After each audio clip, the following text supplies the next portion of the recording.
Crinacle is one of the most well-known individuals in the IEM and headphone space, and he has released a new IEM under the CrinEar brand, the Daybreak. This is the second product under his brand name, but it is the first model that will have a full production run, as the previous model, Project Meta, was only a limited run and they pretty much sold out almost instantly. Well, now here we are with the Daybreak, an IEM that is cheaper to buy, it will restock, and honestly, I think it's just an overall improvement over Project Meta. First of all, I just would like to say thank you to Crinacle for sending this IEM in for review. So, the Daybreak is a tribrid IEM using one dynamic driver, two balanced armature drivers, and two microplanar tweeters per each side. It costs $170 and is still aiming to be sort of the new Meta style tuning.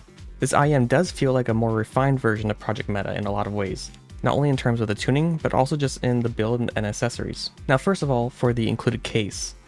I don't know why I always care so much about the case, but it's something that I feel adds a lot to the product, either through its functionality or just how it adds to the presentation and luxury feel of the product. I feel that a case either needs to fit comfortably in your pocket, or if it's too large for your pocket, it should make up for the lack of portability with its build. The case that comes with the Daybreak is a large leatherette case that closes with a magnet.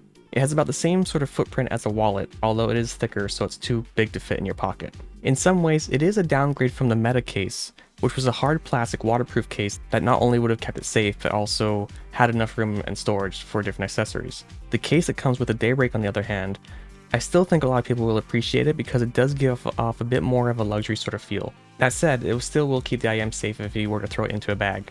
So for what it is, I think it's decent enough and suits the product well. The IEM cable is also a slight upgrade in my opinion as well from the Meta.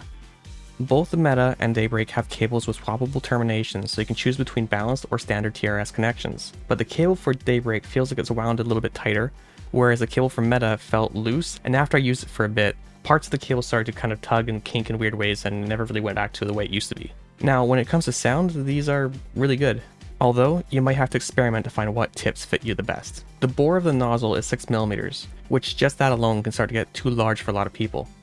And unfortunately, the included tips also add a lot more to that overall nozzle size.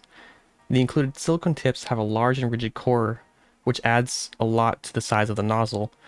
As well, the silicone tips are a bit stiff and don't really form well to my ears as much as I would have liked. This causes the IEM to not fit very well in my ear, and this lack of being able to seat it in deeply causes the IEM to have a slight edge to how they sound when it comes to the treble. On top of that, they just don't really feel comfortable in my ear with these tips, even when I move to a size down.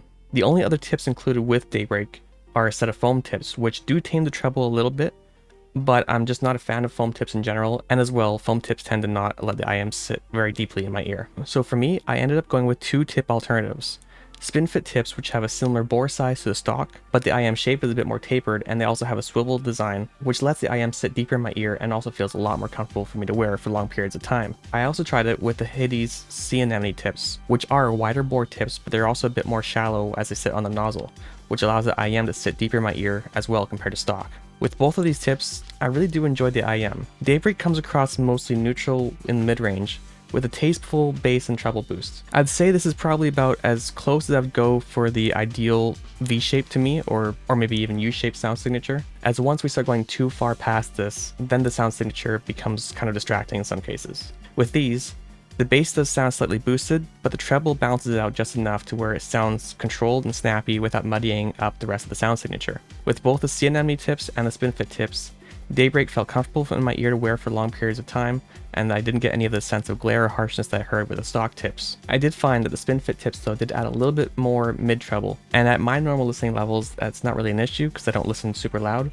but if I did turn it up louder to kind of see how it would sound, it did start to get a bit on the edge of what I would find preferable for treble. So overall, I did end up preferring the Sea Anemone tips as all-arounders for these. It does seem to be a little bit of an issue that an IEM almost requires aftermarket tips, and I've heard some others mention similar notions with this, but if you don't mind adding an extra $10 or so to the price of these, I do think that Daybreak still holds up a lot in terms of value. For something that leans neutral, but still has enough bass and treble energy to give it a bit more of an exciting presentation, I think Daybreak holds up not only in its own price bracket, but I personally would even choose it over something like Dusk, which is over twice the price of Daybreak. So yeah, this is a definite recommendation for me, and thanks for watching this video.